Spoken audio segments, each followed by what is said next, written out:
এর জন্য প্রত্যেক গার্জিয়ান যারা আছেন, ছেলে উপযুক্ত হয়ে গেছে গিয়া মেয়ে উপযুক্ত হয়েছে, প্রত্যেক সন্তানাদি সকলের নমাজের জন্য আদেশ করক। আপনারা নমাজের লাগে আদেশ করুন, কারণ একটা ছেলে যদি নমাজ পড়ে না, আপনি কিন্তু দায়ী, আপনার খোয়ার দায়িত্বটা আপনি আদায় করিয়া যায়।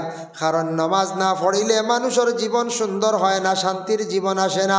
এর লাগে দয়া করিয়া প্রত্যেক গার্জেন টকলরে যার যারে আপনার সন্তান আদি অকলরে নমাজের জন্য তাকিদ দেখুয়াম। ইয়া বুনাইয়া আকিমিস সালাহ ওয়া'মুর বিল মা'রুফ। মানুষরে বাবা ভালো রাস্তা আদেশ করিও, মানুষরে ভালো রাস্তার দিকে আদেশ করিও, খারাপ রাস্তার তাকি বিরত রাখিও। এইভাবে আওলাদ অকলরে আপনি নসিহত করতা। লুকমান হাকিমে বড় সুন্দর নসিহত করছেন বাবা। এর লাগি দয়া করিয়া প্রত্যেক সন্তান আদি অকলরে এইভাবে সুন্দর করে প্রত্যেকে নসিহত করন। ভালো রাস্তা দেখায়, ভালো পথ দেখায়, ভালো রাস্তার দিকে মানুষের অগ্রসর করিয়া দেয়। আমরা দেশ কিছু জায়গা শোনা যায় হয় খানারে পথ দেখাইও না, হই না এরে নিতাইনি বিদেশ নিও না, দেখাইও না। সমুগ্রে বিদেশ নিও না, বিদেশ নিয়া তারে পথ দেখাইও না। এটা বল তুমি বাইরে একজন মুসলমান ভাই আর এক মুসলমান বাইরে নিয়া তুমি বালা রাস্তা দেখাও, খারাপ রাস্তার থাকি সেই মানুষের বিরত রাখো। ওয়াসবির আলা মা আসাবাক। বাবারে তোমার উপরে জীবনে মুসিবত আইব, মুসিবত আসার লগে লগে তুমি সবর করিও, ধৈর্য ধারণ করিও। মুসিবত আমরার উপরে আয়নি না না করছে আয়। মুসিবত কত ধরনের আছে না, বেমার পড়ছ মুসিবত, ছেলে বিদেশ বাড়ি আটকে গেছে মুসিবত, খেও একটা মরি গেছ মুসিবত, ইটা খেওর কেস পড়ে গেছে মুসিবত। ইটা দিয়ে আল্লাহ পরীক্ষা করো। কোনো সময় দুশ্মন পিছে লাই গেছে তাও মুসিবত। যখন কোনো মুসিবত আইব কিংবা তো দুশ্মন পিছনে লাগি গেছে তখন আপনি সবর করন। রাসূলুল্লাহ ফরমান আস-সাবরু নিসফুল ঈমান। সবর হইয়া থাকছে গিয়া ইমানের অর্ধেক অঙ্গ। আপনার জীবনে আপনি সবর করার চেষ্টা করক্কা বাবা। আপনার আপন বাইয়ে মার ভেটর বাইয়ে আপনার জমিনে বড় কষ্ট দেন, আপনি সবর করক্কা, নমাজ পড়ি আল্লাহর কাছে দোয়া করক্কা। আল্লাহর কাছে বিচার দিলাইন, বিচারের জায়গা হইল গিয়ে ও জায়গা। আয় আল্লাহ আমার বাইয়ে বড় জবর দুশ্মনী করে, আমারে বড় কষ্ট দের আল্লাহ। গ্রামের অমুক মানুষে বড় আমারে কষ্ট দিন আল্লাহ, অমুক মানুষে বড় আমারে সাতার। আপনি সঠিক বিচার কান্তা করিও। সে যদি না হক করিয়া থাকে যেন বিচার দিবা, দেওয়ার লগে লগে আল্লাহ কবুল করবা। আপনার বিচার ও দুনিয়ার জমিনও একদিন না একদিন দেখবা। যে আপনার সাতাইছে কষ্ট দিছে সে একদিন খান দিব, আপনি সেই দিন দেখবা মনে মনে আসিবাই। এর লাগি মুসিবত আসে, মুসিবত আয়। একটা বাপ মরি গেছেন, মা মরি গেছেন। আমরার দেশ মানুষ কোনো সময় মারা যায় না। তাকে কয়েকদিন আগে আমার একজনে ফোন করছে, এক ছেলে ফোন করিয়া কইল হুজুর দাদা মারা গেছেন, কয়েকদিন নিরামিষ খাইতাম। আমি কইলাম নাউযুবিল্লাহ, ইতা আপনার লাগি মানা নাই। দাদা মরি গেছো নিরামিষ করে খাইতাম রে, বুঝাইছেন নিবাদ।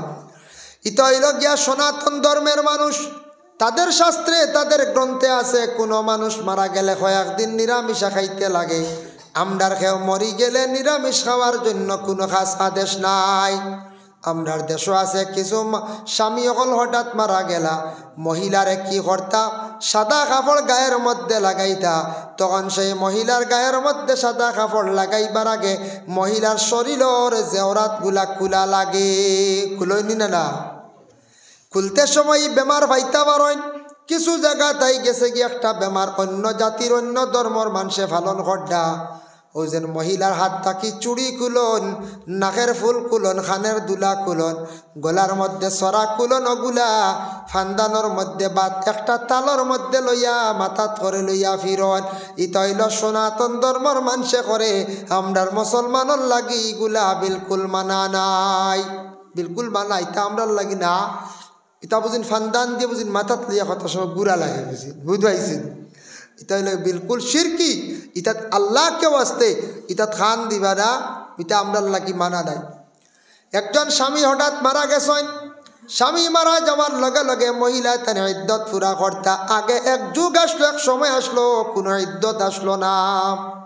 আরব এক রেওয়াজ আসলো, আরব দেশ কোনো সময় কোনো বিবাহিতা স্বামী মারা গেছেন স্ত্রী ওখানে জোয়ান যখন জানি লইলা স্বামী মরি গেছেন ও মেয়েরে বিবাহ করার লাগি ওলা চাদর এখান লইয়া রুমাল এখান লইয়া যে আগে গিয়া গলাত দিলাইতা ছাড়িয়া বুকিং করিল্লা এই ও মহিলারে বিবাহ করলিতা অগু আসলো আরবর রেওয়াজ বুঝ পাইছেন যে স্বামী মরি গেলে ই মহিলারে বিবাহ করার লাগি যে আগে নিয়ে চাদর দিবা এই নি মহিলা বিবাহ করবা অগু আসলো আরবর রেওয়াজ তখন এই যে ইদ্যতর হুকুম আইছে না আয়াত নাজিল হইছে না এটা নিষিদ্ধ হইছে না তখন এই রেওয়াজ আসলো আরবর মধ্যে খেয়াল করছেন নিমা যখন আয়াত নাজিল হয়ে গেল ইয়া আইয়ুহাল্লাযীনা আমানু লা ইয়াহিল্লু লাকুম আন তারিসুন নিসা কারাহা ও ইমানদার হল তুমি তানোর জন্য তোমাদের জন্য হালাল নাই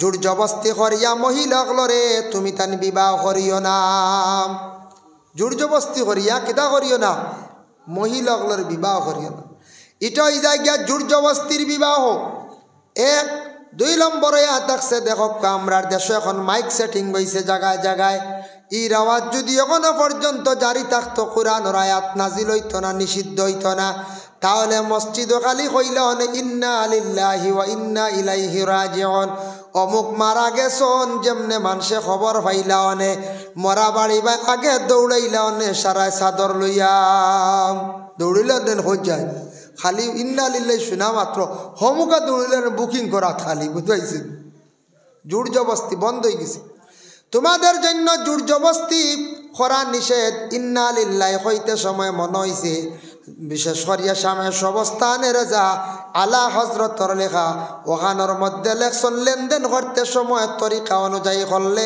টাকা পয়সা থাকি কোনো দিন খালি হইতো নাই লেনদেন করতে কিলা সেও টেকা দিতে সময় দেয়ালে লইতে সময় বিসমিল্লা কইয়া লইতা সেও টেকা দের আপনি মনে মনে বিসমিল্লা কইয়া লইবা আর যখন যে কোনো দোকানও যে সারে টেকা দিতে সময় আপনি কইবা ইন্না লিল্লাহি ওয়া ইন্না ইলাইহি রাজিউন কইয়া আপনি টেকা গুণ দিবা তবে ইন্না লিল্লাহি জোরে কইতা না বুঝেছো জোরে কইলি মানুষ ডরাই যাব ডরাইব না কোন যায় যে মানুষের টেকা লইতো হাত বাড়াইছে আপনি কইলেন নেও ইন্না লিল্লাহি বেড়া ডরাই যাব কইবরে আমার কিতারে মৌতর খবর নি না বা নয়া কিতাবে আবার কইবই না কই আস্তে আস্তে বিসমিল্লাহ হক্কা আস্তে আস্তে ইন্না লিল্লাহি হক্কা একেবারে আস্তে কইলে হইব ইলা কইলে ই আমলটা করলে টাকা পয়সা হাত থাকি ছাড়ত না টাকা পয়সা রুজির মধ্যে বরকত আল্লাহ দিব হক্কা সুবহানাল্লাহ জোর জবস্তি করিয়া তুমি তান বিবাহ করিও না আয়াত নাজিল হয়ে গেল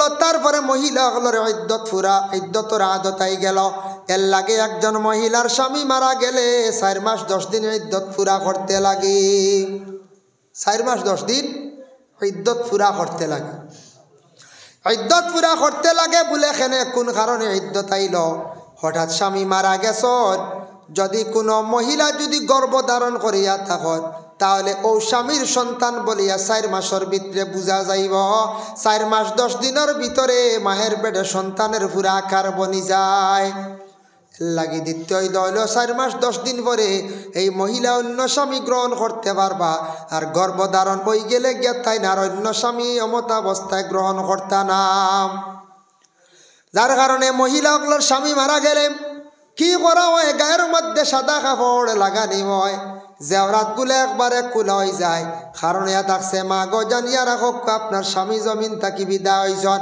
ইদ্যতটা পুরা আপনি করতে আপনার উপরে হক ইদ্যতটা একটা শরীয়তের হুকুম আপনি পুরা করতে লাগবো এমত অবস্থা ইদ্যত পুরা করতে সময় এই মহিলা কোনো সময় ইদ্যতর ভিতরে বেগানা পুরুষর লাগিতেন না মাথা খান বালা বেগানা পুরুষর লাগি না চলা ফিরা খরা বালা এখন তান বেমার পড়ে গেছেন ডাক্তারের কাছে যাইতা নানি বলে জি হয় মহিলারে পর্দার হালতের মধ্যে ডাক্তারের কাছে নিয়ে যায় এখন তান আপন বাবা মারা গেছেন মা মারা গেছেন ইদ্যত থাকা অবস্থা থাকলে বালা যদি ফারেন না ইদ্যত বিশেষ কারণবশত যাইতে পারবা কোনো মানা নাই তবে না যাওয়া খান বালা ডাক্তারের কাছে যাইতে পারবা বাপ মরি গেছেন খাস বাপ খাস মা মরি গেছেন আপন বোন মরি গেছেন দেখা যাইতে পারবা তবে বেহতর হইল আওলা হইল ইদ্যত পুরা না হইলে মহিলা না বারণি খান বালা বুঝবাইছেন নিমা ইদ্যত তাকিয়া কি করতা মহিলায় তান গায়ের মধ্যে সাদা কাপড় লাগাইলা আছে। সাদা কাপড় বাঁচাইলে মানুষের দিল নরম হয়, মরণের কথা ইয়াদ হইয়া থাকে। এর লাগে ইদ্যত থাকা অবস্থায় মহিলা বেশি করিয়া কি করতা নফল নমাজ পড়িতা। মহিলা নফল নমাজ যত বেশি করি পড়িবা তত বালা। তওবার নমাজ পড়কা, হাজত নমাজ পড়কা, আর স্বামীর জন্য মাগফিরতর লাগে তেন দোয়া করকা। বলে ইদ্যত তাকি ফুরা হয়ে গেছে, বারোই গেছেন গিয়া ইদ্যত শেষ, এখন মহিলা আউরি সড়ক বাইর হয়ে যাইতানি বলে না। যদি কোনো আওলাদ নাই, কোনো আপনার চলার ব্যাপারে লগর মানুষ নাই, পর্দার হালতে আপনি যে বিভিন্ন জরুরত বাজার করতে পারবা। নতুবা মহিলা কোনো সময় যতদিন পর্যন্ত বাড়ি চলের, খাসগাম চলের, তাহলে মহিলা কোনো অবস্থা এই অবস্থাতে ময়দান ও শহরতেন বাইর হইয়া যাইতা না। এর লাগি আল্লাহর বন্দি হলে 4 মাস 10 দিনের ভিতরে মহিলা হলে স্বামীর জন্য দোয়া করতা, স্বামীর লাগি বেশি দোয়া করতা। কারণ মহিলা তো কবরিস্তানও যাওয়া নিষেধ করা হয়ে গেছে গিয়া। আর ঘরের বিবি মরলে স্বামী কি করতা, দোয়া করতা, জিয়ারত করতা। কবরিস্তান কবরের পাশে যাইতা গিয়া বিবির লাগি বেশি করিয়া দোয়া করতা, জিয়ারত করতা। আর স্বামী মারা গেলে মহিলায় ইদ্যত তাকিয়া দেন স্বামীর জন্য বেশি করিয়া দোয়া করতা। আল্লাহর বন্দেগানের লাগিয়া বিশেষ করিয়া আমরা দুনিয়ার জমিনের মধ্যে যতদিন থাকবো বাবা, আল্লাহ আস্তে আমরা বেশি বেশি করিয়া নেক আমল করতাম। আল্লাহ আমরা তৌফিক দিতা। আমরা বিশেষ করিয়া নবীজির খেদমতো আমরা একটাবার সবে মিলিয়া হেসমাস হিসাবে আমরা একবার সালাম জানাই, ইয়া নবী সালাম।